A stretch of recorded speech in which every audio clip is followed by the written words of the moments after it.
Universidade Federal do Acre, campus Floresta, Cruzeiro do Sul, recebendo o Dr. Marcelo Urbano Ferreira. Vamos falar sobre a parasitologia, como funciona, no caso, o estudo do feito junto com a universidade na região do Juruá. Ótimo.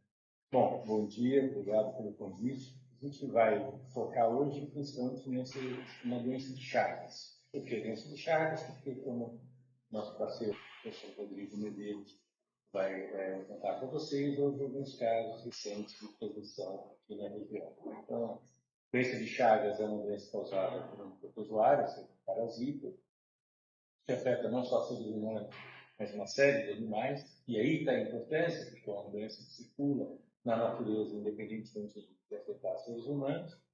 E, particularmente na Amazônia, e infelizmente também aqui na região do Alto Juruá, temos casos humanos de doença de Chagas.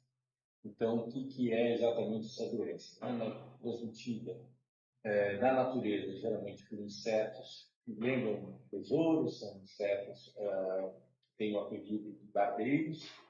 Por que esse apelido? Porque muito frequentemente eles ficam no rosto, na região da barba, né? Esse barba, né? O nome bem apropriado de barbeiros. Só que na região amazônica há uma característica diferente.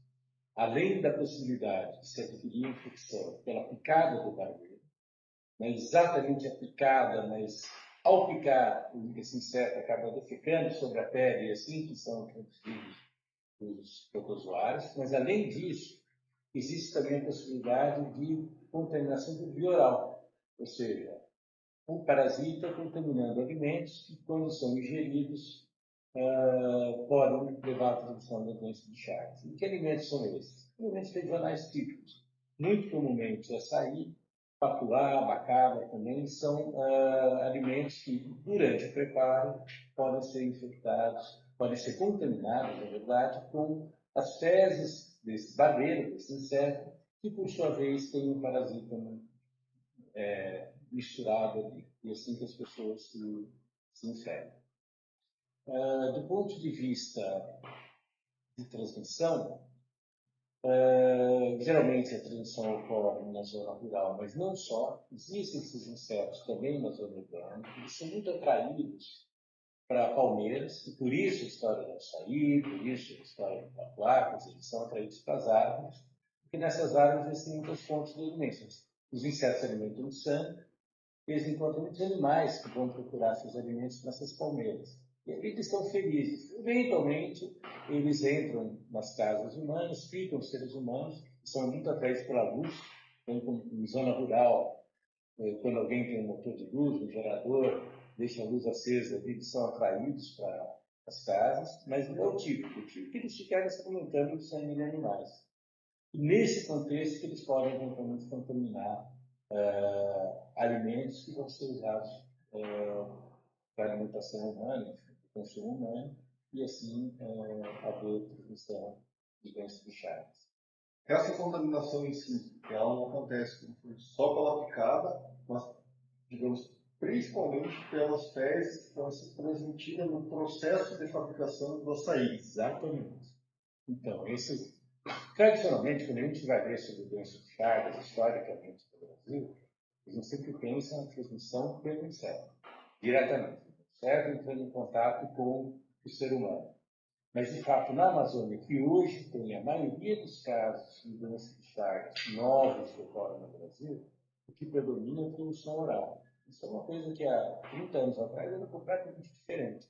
A gente leu um livro, um artigo científico de 30 anos atrás, todo mundo vai falar das casas de pau-a-pique, no Sudeste, no Nordeste, no Centro-Oeste do Brasil, em que os barbeiros estavam lá escondidos e vinham à noite picar as pessoas.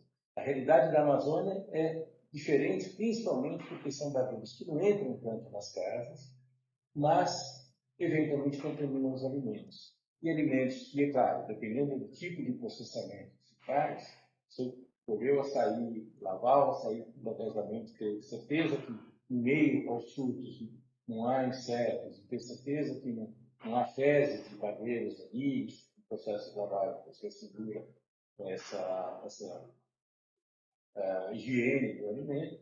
Em condições normais, não haveria transição. O problema é que muitas vezes, assim, eu vou preparar uma grande quantidade de açaí de molde artesanal para uma festa, para uma ocasião desse tipo, aí eu tenho o risco de haver alguns deslizes, digamos assim, no preparo, porque o preparo não é do ponto de vista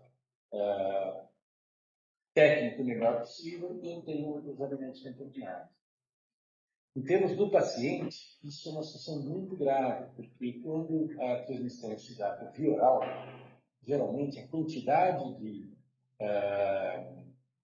tripanosomas, que é o agente que causa doença de Chagas, a quantidade de tripanosomas no vírus é muito grande. E cai diretamente na corrente sanguínea, passa pelo estômago, já penetra nos vasos que drenam no pulmão e você já tem imediatamente infecção. Muito frequentemente, essas infecções levam a sintomas, o indivíduo fica doente, né? Diferentemente da situação no ciclo tradicional, via vetor, em que o inóculo é muito menor. Boa parte dos indivíduos não tem uma fase aguda de infecção.